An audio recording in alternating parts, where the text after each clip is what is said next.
Послание к евреям. Послание к евреям, 4 глава, 12 стих. Послание к евреям, 4:12. Прошу прощения. 4:12.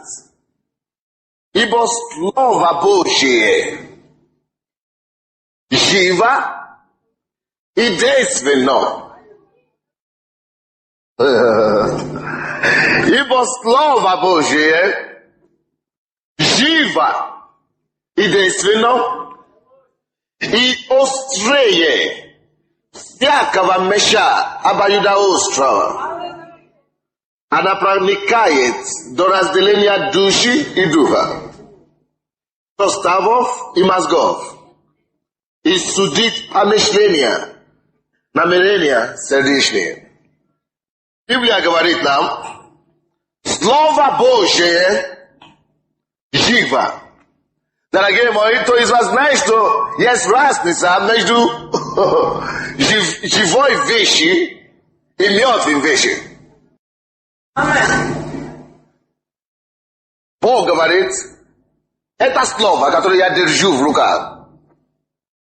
Это слово, которое вы слушаете. Это слово, которое вы говорите, Слово Божье, которое я говорю сейчас, что оно живо. Аллилуйя! Вы не поняли, что такое жить.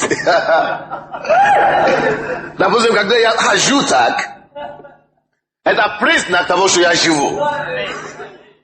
То, что живо, она всегда, это значит, она имеет свойство какое-то в себе, которое дает ему шевелиться. Это значит, жизнь там. Это значит, энергия какая-то там. Слово Божие живо. Здесь у нас цилиндр или как это, коробка какая-то здесь. Как у вас называется? Никто не знает. Поняли. Но, короче, все видят. Мы не можем говорить, что это живое существо. У кого-то есть книга там, какая-то, или тетрадь. Поднимите вашу тетрадь. Вы не можете говорить, что это тетрадь жива. Но когда речь идет, именно в этом заключается разница между Словом Божьим и всякими другими книгами или учебниками. Это слово, это не предмет. Бог говорит нам, что в отличие от этой коробки, в отличие от этих вещей, что Слово Божие, которое лежит и написано в этой книге, в этой бумаге, что оно владеет свойством жизни. Слово Божие, оно живет, оно живо. Мы слушаем просто слово, всего лишь слово. И когда человек слушает Слово Божие, происходит трансформация. Каламакасантую. Пускай Бог даст нам понятие о силе слова. Когда вы слышите Слово Божие, вы правильно делаете, на домашней группе у нас есть тесты. И мы часто даем место наизусть. Чтобы вы выучивали место писания наизусть. Если вы ходите на домашней группе, наверное, вы уже запомнили очень много места писания наизусть. Мы даем место писания наизусть. Потому что когда вы учите Слово Божие наизусть, когда это слово входит в ваш разум, те неспособности, всякие параличи в клетке разума вашего, всякие неспособности, всякие валости в вашей голове, в вашем разуме, оно начинает оживляться. Когда это слово входит в ваше сердце, жизнь приходит в ваше сердце. Ваше сердце начинает шевелиться сразу. Ibo. Hallelujah. Ibo slova Boże. Kalabakata bababakata antayalando. Не играйте с этим словом, дорогие. Никогда не играйте с Библией. Вы понимаете, почему мы читаем каждый день? Мы же бы встали с постели. Не могу прийти к себе.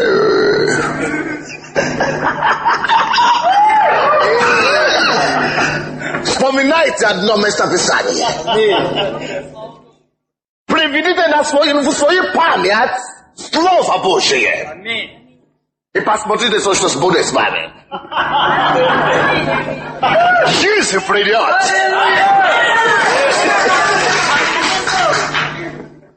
Когда я стою ночью, чтобы молиться, иногда вот, я хожу. А потом я вспоминаю, Филиппийцам 4:13. Все могу, аллилуйя! Все могу, аллилуйя! В укрепляющем меня Господа Иисуса Христа. Он укрепляет меня.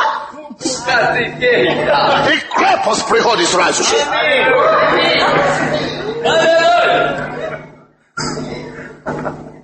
Я вам скажу, есть разница между вашими словами и словами Бога.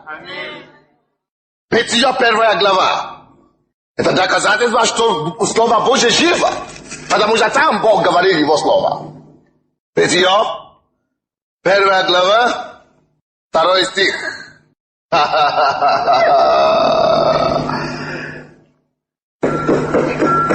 Слово Божие. Слово Божие. Вы понимаете, почему люди, которые живут без Слова Бога, Иисус даже не признает их как живые. Правильно? Иисус говорит, что для того, чтобы жить, вот Матфея 4:4. Что там написано?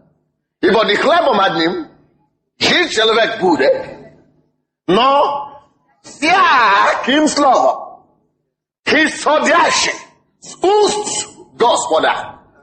Это значит, человек может жить, чтобы жить. Определенное ключевое слово в этом стихе это жить. Ибо не хлебом одним жить будет человек. То, что дает жизнь помимо хлеба, он не говорит, что хлеб не нужно, чтобы жить. Потому что если ты не будешь кушать, ты умрешь тоже. Так что нужно, чтобы кушать, а потом, но ты кушаешь, это еще не достаточно, чтобы жить. Но чтобы принять жизнь настоящую, к этому хлебу, пищи натуральной, которую ты принимаешь, не хлебом одним жить человек будет, а всяким словом, исходящим из уст Божьих. Чтобы жить, надо две вещи. Хлеб и слово. Да, ты говоришь, что я не живу, я такой крепкий парень, я служил в армии. Привет. И я никогда не читал Библию. В том-то и дело. Когда человек живет только хлебом, то есть только материальными вещами, и он вообще не обращает внимания на Слово Божье, на Библию. В том-то и дело, что это не жизнь, это называется существование. Как, конечно, ты существуешь, я согласен. Но чтобы жить, надо второе сочетание. Вы понимаете, почему Иисус не признает человека как живым, пока он не примет Слово. Ибо Слово Божие живо. Это Слово дает жизнь. И чтобы человек мог жить, он должен жить всяким словом исходящим из уст Бога. Понимаете, почему мы читаем Библию каждый день? На метро, в автобусе, на улице, на остановках. Мы хотим Фанатами Слова Божьего. Потому что мы хотим принять жизнь, и жизнь с избытком. Посмотрите первую главу Бытия. Доказательство, что это слово живо. Бытие 1, 2 стих и 3. Земля же была безвидна и пуста, и тьма над бездною. И Дух Божий носился над водою. 3 стих. И сказал Бог. Бог, естественно, говорит его слово, правда? И сказал Бог. Катастрофическая ситуация была. Земля была пуста. Нонсенс. Ничего там нету. Катастрофа. Пусто и безвидно. Черная полностью. Когда все черное, ничего не видишь, ничего не разбираешься. И Бог говорит, что темнота — это не самое лучшее состояние для бытия человека. И Бог менял эту ситуацию. Я вам сказал, как Бог менял. Он не брал трактор, и он не начал делать эти ремонты, и приводить проводы электричества. И он это не делал. Он не послал рабочий с неба, чтобы ангелы начали трудиться. Он это ему не понадобилось все это делать. Кто-нибудь понимает меня сегодня?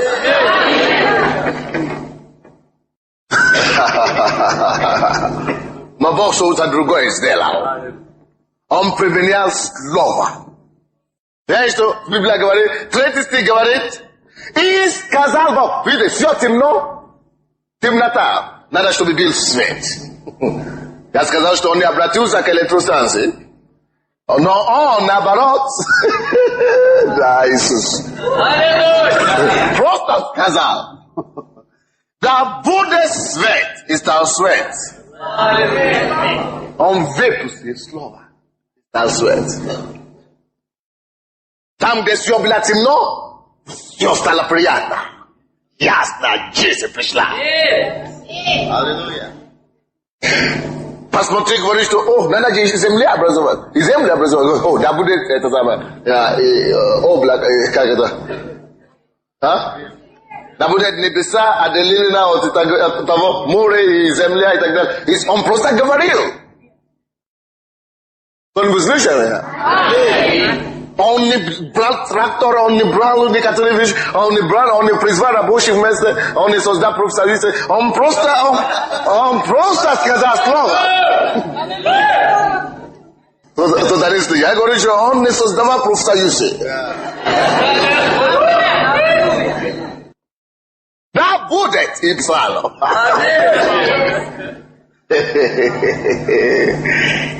Аллилуйя. Слово Божие. Живо. Как это было бы чудесно, если мы поймем силу слова. Очень часто, когда мы учим о молитве, мы советуем вам, что когда вы молитесь о какой-то нужде, чтобы вы всегда взяли слово из Библии, которое соответствует вашей нуждой, или которое поддерживает вашу нужду. Вы говорите, Господь, твое слово так говорит, ты цитируешь Слово Божие в этой ситуации. Ты противостоишь ситуации Словом Божьим. Вы слушаете меня? Потому что оно живо, потому что она жива. Библия также говорит нам, что все то, что живо, что-то делает. Поэтому это Евреям 4:12 говорит нам, что Слово Божье не просто живо и развлекает себя на месте. Нет. Оно живо и действенно. Какое у тебя положение сегодня и состояние? Я говорю о том, что Слово Бога, оно способно действовать в свою сторону. Какие у тебя обстоятельства? Слово Божие действенно. Аллилуйя! So bez pakuje tvoj razum. Uspokoj se primjeni slova. Видите, многие из нас мы бессильные, мы слабые, мы беспомощные, потому что мы только приходим на служение и практически Библию не читаем дома. Кайся, дорогой мой, чтобы сила в слове могла высвободиться в тебе.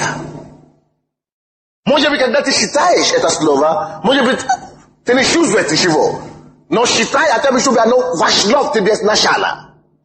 Нужное время Дух Святой возбудить это слово. И когда это слово станет живо для тебя, это все меняется. Жизнь приходит, и действие подкрепляет это действие. Слово Божие живо и действенно. Слово Бога творит. И нуждается всюду. Дай этому слову творить в твоей жизни. И нуждается в своем положении в твоей семье изменилось. Иногда я выхожу из дома. Я просто слушаю либо проповедь, либо прославление. Я выхожу. Потому что я наполняю свой дом словом. Магнитофон пускай играет. Когда ты приходишь, ты не приходишь в уныние. Ты приходишь в жизнь и в действие Бога. Так Господь открой наши глаза, дорогие. Чтобы знать, что это не просто бумагу мы носим, это не просто книгу мы носим. О, Бог дай нам понять. Что чтобы мы имели веру в слово, которое мы говорим. Когда ты говоришь, знай, что по-любому ты выпускаешь слово, которое владеет жизнью и действует. Многие из вас, вы стараетесь спасать ваших людей, ваши, человека, мужа и родственников. И вы начинаете спорить. А как ты думаешь, Вспомни, что твои слова, они бессильные и жалкие. Цитируя ему Слово Божие. Вы знаете, когда вы начинаете цитировать Слово Божие, они скажут, не говори твое слово, как ты что? Они не хотят, чтобы ты говорил Слово Бога.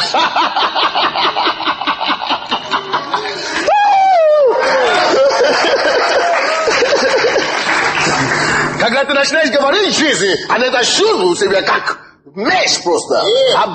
Просто резает и говорит, не, ты говори слово, ты говори другое, ты говори сам, что ты думаешь. Они знают, что твои слова не так весомые, но слово Бога живо. Аллилуйя. Калабаси кетентело мото.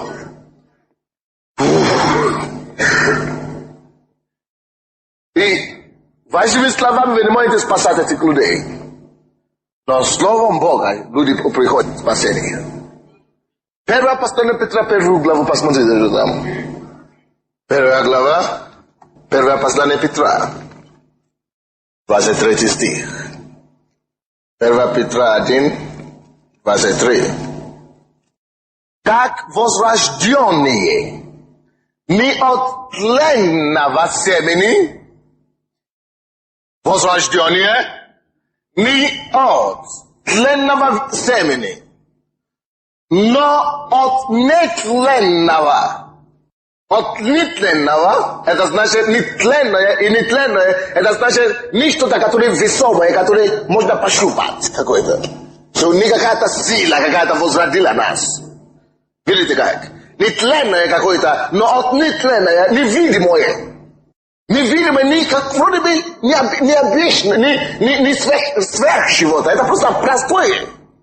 Но от нетленного, от Слова Божия, живого przetrwającego wawek. Возрожденные от нетленного, то есть от Слова Божия. Вы возрождены. Дорогие мои, многие из вас вы пришли в церковь, и вы думаете, что я пришел в церковь по свидетельству моей сестры, или какого-то брата, или какой-то сестры, или я пришел к Богу, потому что я пришла в церковь. Я вам скажу, то, что приходит человеку к Богу, это есть Слово. Посмотрите этот стих еще раз. Мы возрождены, именно словом. Только слово, да, свидетельство может побудить нас, свидетельство может поощрять нас, может побудить нас, нести эмоцию в нас. Или я проповедую, обычно я не стою на месте, я не, потому что я тоже жив. И если я жив, я действенный тоже. Правда. И поэтому я не такой, как стоит на месте за кафедрой и стоит так. Я обычно такой эмоциональный, такой двигаюсь. И некоторые люди думают, что эти эмоции, эти, кулаки, жестикуляции, помогают им приходить к Богу. Я вам скажу, жестикуляции и эмоции, которые я делаю здесь, это ничего не делает. Оно не входит в ваш дух. Да? Оно ободряет вас. Оно подбодрствует вас. Ободряет вас. Оно поднимает вас. Оно сохранит вас.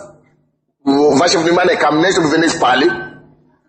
Но, оно сама не способна спасти вас.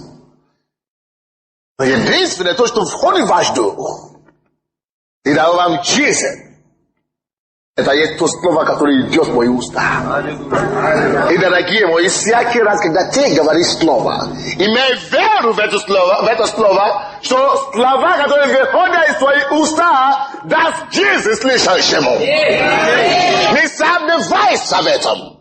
Знай, что ты говоришь не твои слова, а это слово Бога ты говоришь, а слово Божье, оно живо, оно действенно, оно дает жизнь слышащему во имя Иисуса. Просто знай это, что Бог смотрит за словом своим, чтобы исполнять это слово, что это слово, оно живо и пребывает вовек. Бог нам говорит, аллилуйя, что Божье Слово утверждено на небесах. О, во веки, Господи, слава Твоя утверждено на небесах. И потому что оно утверждено на небесах, есть ангелы, есть Бог, который надзирает над этим словом, чтобы привести его в исполнение в жизнь слышащих и принимающих. Это мы были возрождены. Мы от ситленного семени. Но мы с вами были возрождены от литненного, который есть Слово Божие. Дорогие мои, никогда не принимай твое решение, основанное на человеческих мнениях или суждениях. Не свой свою жизнь на то, что другие говорят. Включай Слово Божье за себя и принимай решение за себя самого. И твое слово, твое решение всегда должно быть обосновано на Слово Божье, потому что только Слово Божье пребывает во веки веков. Наши слова проходят со временем, но Слово моего Бога, Слово твоего Спасителя, через 100 лет оно все еще пребывает, через 1000 лет оно все еще пребывает, через миллионы или миллиарды лет оно все еще пребывает, ибо оно утверждено на небе и пребывает вовеки. Только Слово Бога. Так что если ты примешь решение, или ты построишь свою жизнь на временное, и на то, что проходит со времени, ты просто однажды ударишься лицом вниз. И ты получишь огромное разочарование. Кто-то слышит меня? Поэтому ты должен иметь страховку. Te dojo sasa hawasa. Te dojo bit ouvert. To всякое слово, которое ты делаешь, может быть, хорошие люди, да, хорошие люди, без проблем. Но ключевые решения твоей жизни принимай на основании того, что Бог тебе открыл в Слове. Ибо Слово Божье живо, действенно и пребывает вовек. Иисус знал силу Слова, которое Он говорит. Иисус знал силу Слова. И он играл со своим словом. Очень часто он не говорил, он не спешил говорить. Аминь. Он меньше говорил, он более сдержанный. Но зато он знает, что всякое время, когда он говорит, то жизнь приходит. Откройте Евангелие от Иоанна 6:63. Евангелие от Иоанна 6:63. Дух животворит. Плоть не пользует немало. Что следующее слово? Не слышу? Слушайте то, что Иисус говорит. Дух животворит. Плоть не пользует немало. Слова же, которые говорю я вам, аллилуйя. Слова, которые говорю я вам, суть, дух и что? Иисус нас не говорит пустые слова. Дорогие, люди, чтобы вы молчали, чем болтать. Аминь. Даже Иаков нам говорит, Иаков 1 глава, по-моему, говорит нам, что будьте скоры в слышании, но медленнее слово. Аминь! Аллилуйя! Лучше сегодня говорит, что чем стать болтовня. Иисус был таким. Он уверялся, что если он будет говорить, то это слово должно идти от Духа Божьего. И раз оно идет отсюда, оно владеет жизнью. Аллилуйя! Аллилуйя! Ибо плоть не пользует немало. Многие из нас мы делаем слишком много вещей в плоти, а потом попадаем в депрессию.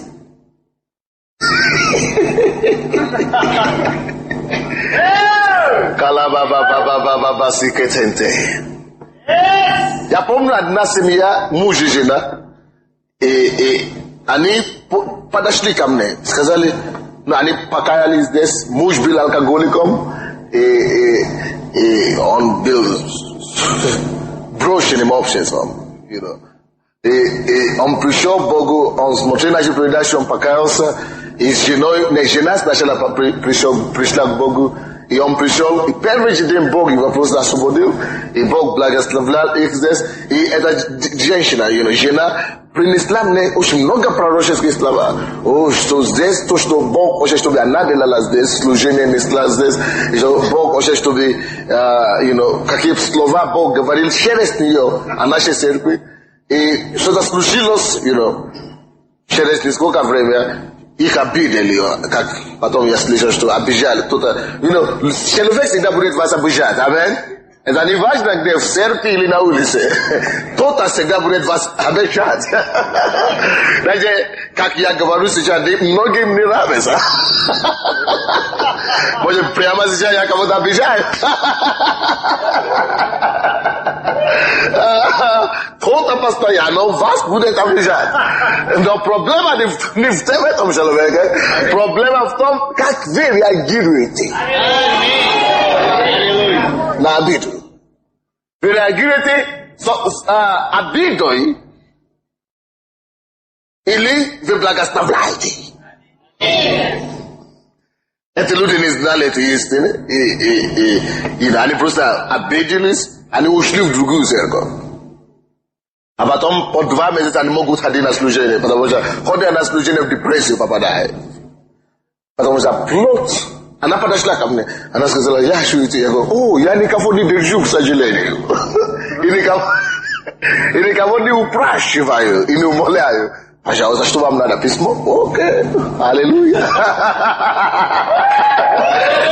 Ja gooi zo, ja molus kijk de den, stok Tony Nash. Os kai bogi vo vodi, skudada. No Nash.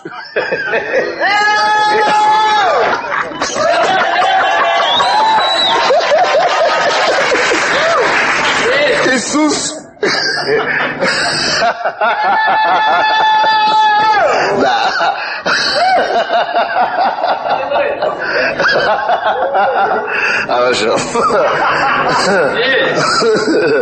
Иисус говорит, из те, которые ты мне дал, я не потерял, я сам себе не потерял ни одного, кроме сына кого?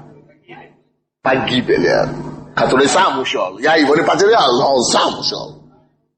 Поэтому ты не должен бороться за ничего тебе.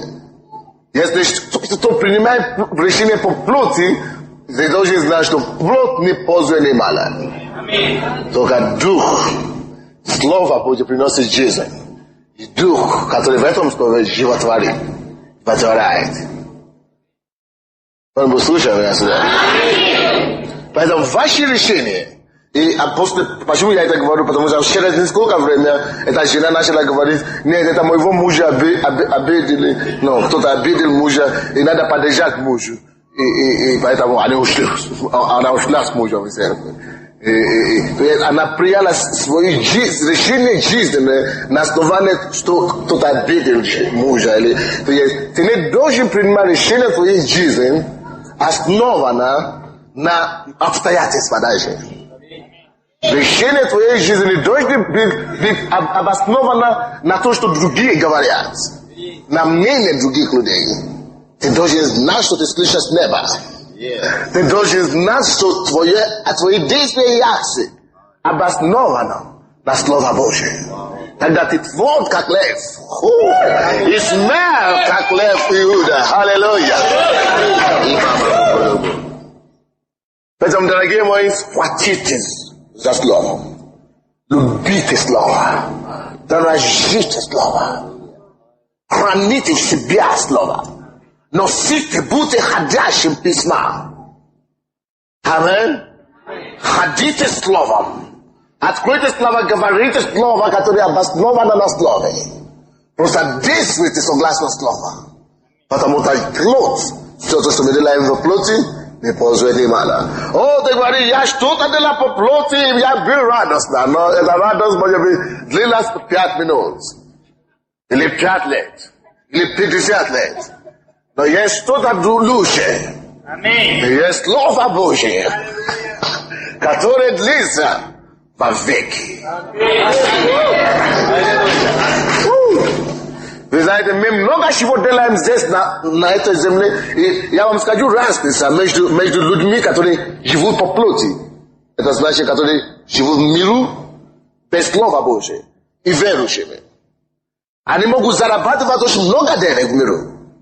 God bless them. Да благослови их Господь. И пускай они пользуются этим. Они могут иметь много вилл, дома очень большие. Они могут иметь много Мерседесов и BMW. Но поймите что-то. Чтобы человек не получил здесь на земле, оно не пользует ни мало. Я вам это докажу. Потому что когда тот день придет, когда им придется покинуть эту землю, они покинут эту землю голыми, пустыми руками. Но человек, который жил и обосновал свою жизнь на слове, покинет эту землю багажами, вагонами благословения. Потому что все наши дела, они есть наши сокровища, которые хранятся там. И Библия говорит, что человек, который жил по слове, будет жить во веки веков. Теперь сравни во веки 70 лет или 80 лет, который человек здесь жил. Ты видишь, что это даже не мало, это ничего. Иисус был прав. Когда он говорит, что плоть не позволит немало. Ponieważ mala prozwenie, ta niesiło, ta nonsense toilet, sравнение, веки, миллиард лет. Это за веки. Это не то, что не мало, это ноль, ничего. Кто-нибудь все еще здесь сегодня? Слово Божие живо. О, мы славим Тебя, Иисус, за Слово. Не принимай твое решение твоей жизни на основании времени неудач, которые у тебя есть. Вы слушаете меня, дорогие? Верите, что Слово Божье все равно окажется правдой. Если у тебя все плохо сегодня, верь Слову Божьему, что Иисус пришел, чтобы дать тебе жизнь с избытком. Наступит такое время, по-любому Слово Божье будет правдой. Так что не принимайте жизнь, ключевые решения в вашей жизни на основании того, что окружает вас сейчас. Если сегодня плохо, будет хорошо завтра. Потому что если сегодня ночь, не важно, не важно, сколько длится ночь. Все равно утро, славное утро наступит.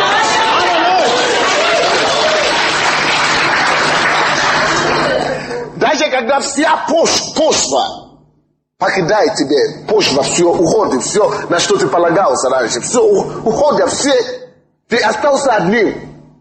Посмотри так, слава Богу, что Слово Божье нетленное, невидимо. Даже если все одежды, костюм сняли у тебя, все, даже почвы нету, на которой ты можешь стоять. Подними твои руки, захвати за Слово и держись за Слово. Это Слово даст тебе новый костюм. Это Слово обеспечит тебе новую почву. И ты опять станешь на почву водой на этот раз.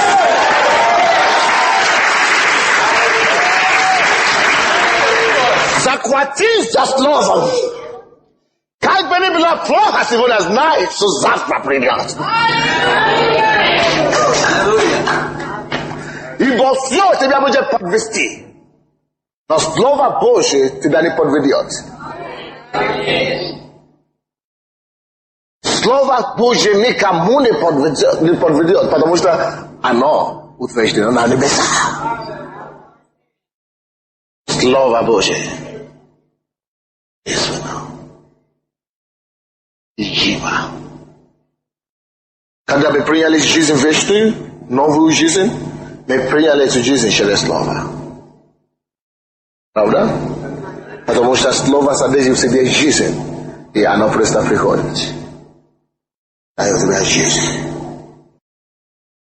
Слово Божие. Истинно. Похоже на человека, который сказал, что я хотел бы купить семена яблоки.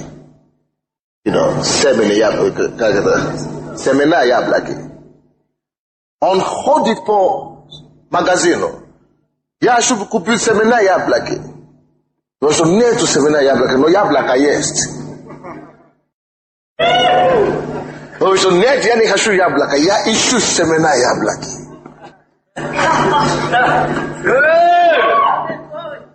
Но наконец-то наступила мудрость, которая пришел к кругу. Вы человек пойми, ты купи яблоко, а там ты найдешь семена. Многие из нас мы говорим, я ищу исцеление в Богу. Почему? Дайте мне исцеление, я не нахожу. Дайте мне процветание, я не нахожу.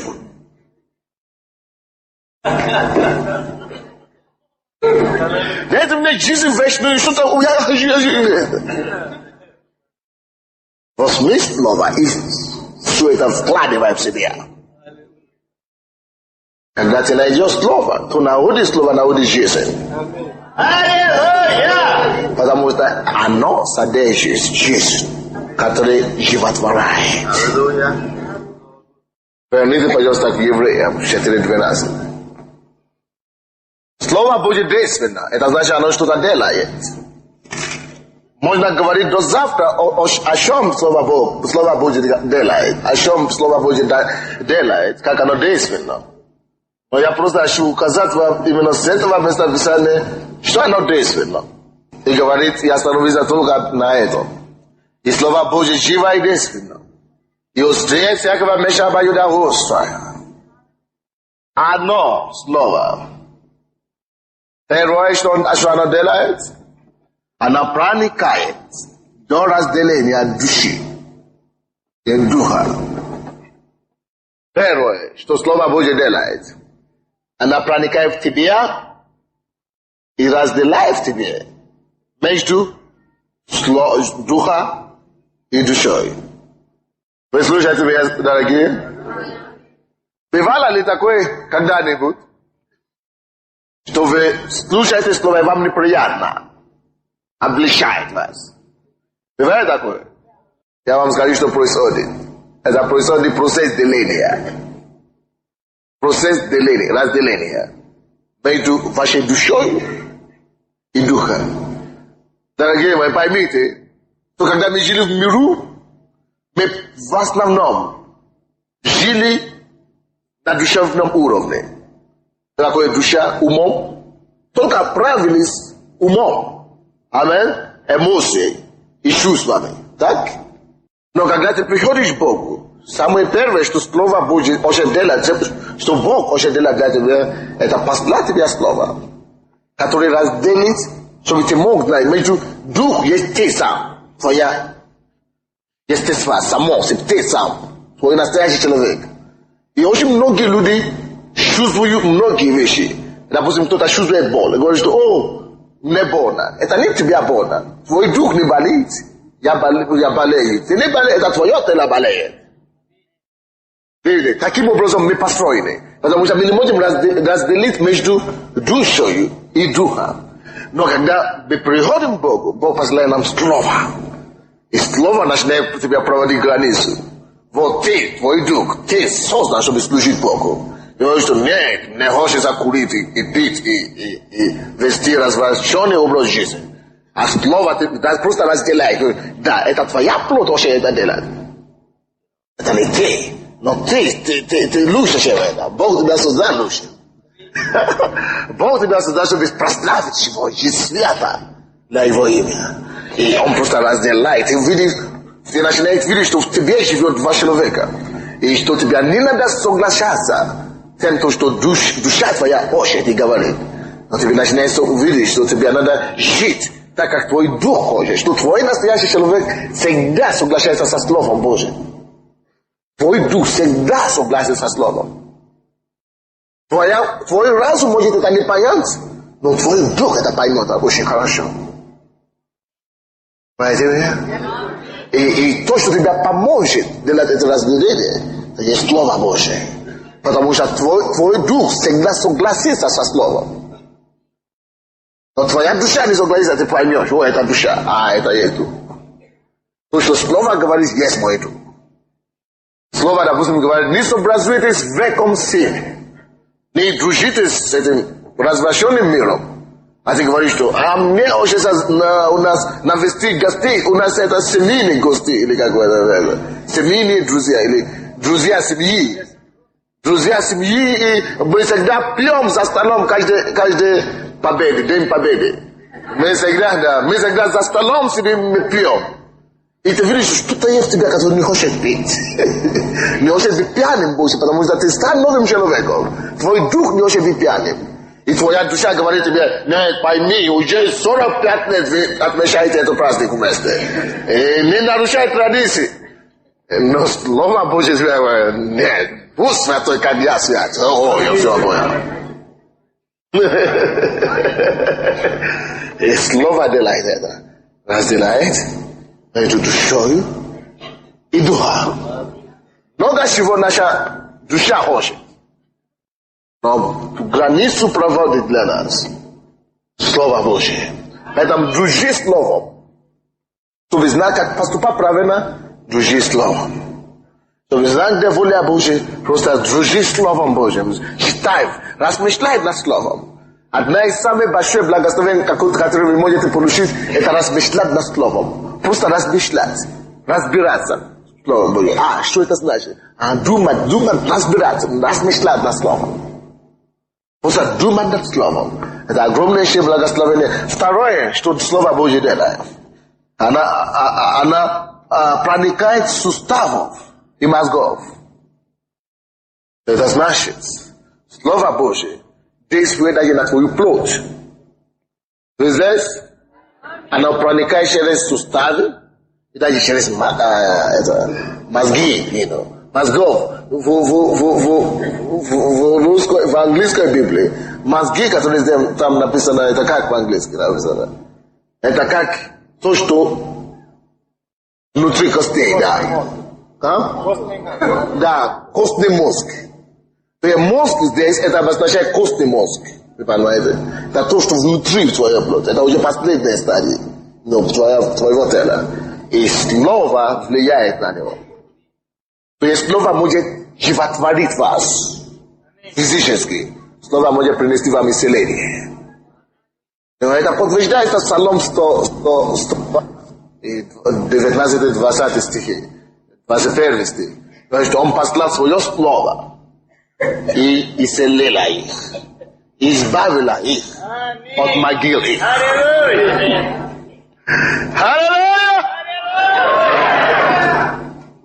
Слово Божье действенное, дорогие мои. И очень часто мы даже еще не начинаем, молиться или сложением руки. Бог начинает исцелять людей в зале. Потому что слово приносит, оно разделяет между кости и суставом. Аминь. Дорогие мои, наполните свою жизнь словом. Если вы не можете всегда считать, если у вас есть магнитофон, слушайте постоянно слово. Если вы работаете на кухне, включите магнитофон. Пускай проповедь шла. Скоро мы планируем делать продажи кассет еще дешевле, чтобы каждый мог быть в состоянии покупать кассеты. Хотя бы раз в неделю или раз в месяц. Вы должны наполнить своим домом слово. Своим домом словом. Наполните себя словом. Просто ходите, если у вас есть машина, купите магнитофон. Если у вас нет магнитофона, давайте верите Бога, помолитесь, чтобы Он дал вам деньги за магнитофон, машины. И когда вы едете на работу, самое, то, что вы слушаете, это слово. Просто проповедь на машине, проповедь дома. И просто церковь везде. Аллилуйя!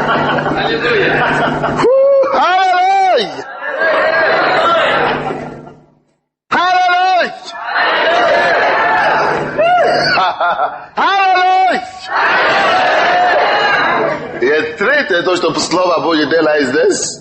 Аллилуйя. И Слово Божье судит помышление. Помышление – это то, что здесь, в голове. И сердечное – это то, что уже вошло в вас, в голове сюда опустился.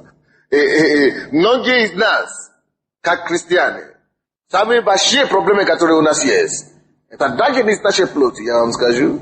Это даже не с тем, что мы не любим Бога. Многие из нас мы любим Бога, мы хотим послушаться Богу, но мысли. О, какой конфликт там. Борьба там. О, там стреляет. Уже путается, хорошо. Уже не знаю, куда идти, уже падает. Прости. Потому что многие нам не выдерживаем борьба мыслей, помышления и так далее. Но второе послание Коринфянам 10, 4-5 стихи говорит именно о силе слова. Аминь. И Слово Божье может проникать и просто разрушать помышления и твердыни в вашем разуме. Поэтому очень важно размышлять над словом. Думать. Филиппийцам 4:8. Говорит, что думайте об этих вещах. Только то, что благодетельствует, то, что хорошее, то, что полезное, то, что достославно и так далее. Только об этом думайте. Потому что если вы будете думать о Слове Божьем, если вы будете размышлять о Слове Божьем, вы всегда будете выигрывать в борьбе мыслей, в борьбе разума. Люди, которые падают из-за того, что у них нечистые мысли в голове, это потому что у них нет достаточно слов там.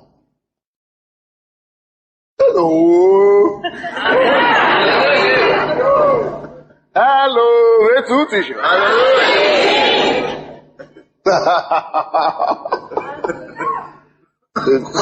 На понте свою учите словом. Это полезно со всех сторон, смотри.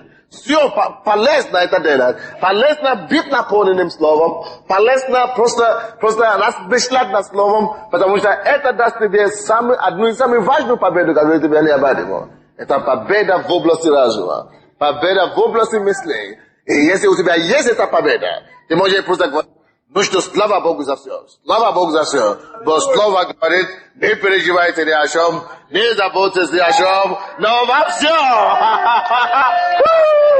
Yes! Во всем. Благодарение и в молитве. Принесите ваши нужды перед Богом. Возложите ваши заботы на Него, ибо Он печется о вас. Аллилуйя. Я не буду заботливый. Аллилуйя. Я не буду немощный. Я не буду грустный. Я наполнен словом. Я даю свои заботы Богу, а Он заботится о них. Аллилуйя. Слово говорит так, и я буду делать так. Я не буду беспокоиться. Он пускай беспокоится обо мне. Только человек, наполненный словом, может поступать таким образом. Дорогие мои, храните слова вашей жизни. Если бы она была тленное что-то, я бы сказал, храните это в вашем кармане. Но слава Богу, что она есть в книге, в форме книги. Можно все равно хранить в вашем кармане. Я вам расскажу маленькую историю. Историю маленькую. Когда я приехал сюда 10 лет тому назад, я приехал в Москву. Это был город-герой Москва. Я не знаю, если он еще есть город-герой, оно еще есть город-герой сегодня. Но не важно. И когда я приехал с такой маленькой Библией такая. И это сцены такие, и Библия Гедеоновы братья. Я приехал вообще с 3 Библиями. Обычно, когда ты переходишь границу, они проверяют твои сумки. Если там есть такие антикоммунистические литературы, они выкидают. А я молился, Господь, они начали разбирать мои сумки.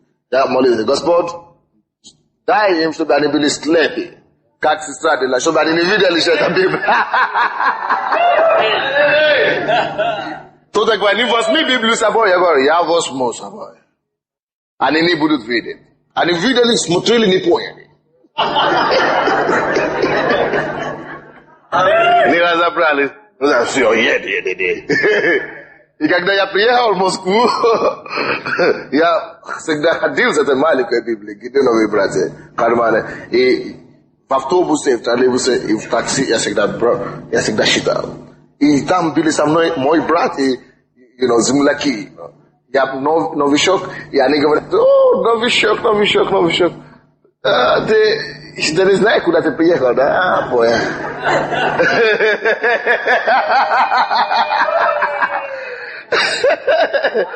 Говорили, во-первых, тебе вообще-то не надо было приехать с этой Библией. Но ничего, ты уже приехал с ним, но иди прятай это. Иди спрятай это, будет самое низкое твоего чемодана, чтобы никто не видел. Что не вытащи его, пока ты не приедешь обратно домой. Такие советики такие нашлись, а? Один из них мне говорит, я тоже верующий приехал из дома, я тоже был горячий, как ты такой. Но тут все успокаиваются.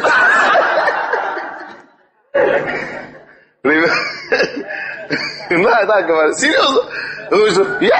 Серьезно, я не ходил в такую церковь, как ты. Я там все.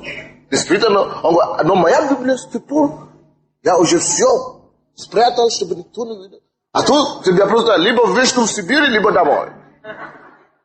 Пытался спорить с ними, но ты не можешь спорить со всем городом. Когда все, вроде бы все неверующие были. Все, кого я вижу, они мне говорят, осторожно. И все не хотят ходить со мной, потому что я хожу с Библией. Они, нет, осторожно. Они говорят, здесь везде КГБ. Даже на улице, здесь все видят, что ты читаешь Библию, они тебя поймут. И однажды меня поймали, но я сказал им, все равно, либо меня убьют, потому что я уже достаточно видел в Боге, чтобы сомневаться, что Бог есть. Я уже достаточно переживал в Боге, чтобы забыть о нем даже на один день. Я уже не могу. Я уже лучше умру, неужели не считать Слово Божие и не молиться. Я уже слишком приблизился к небесному небесной троне. Я не отойду назад, я дойду туда.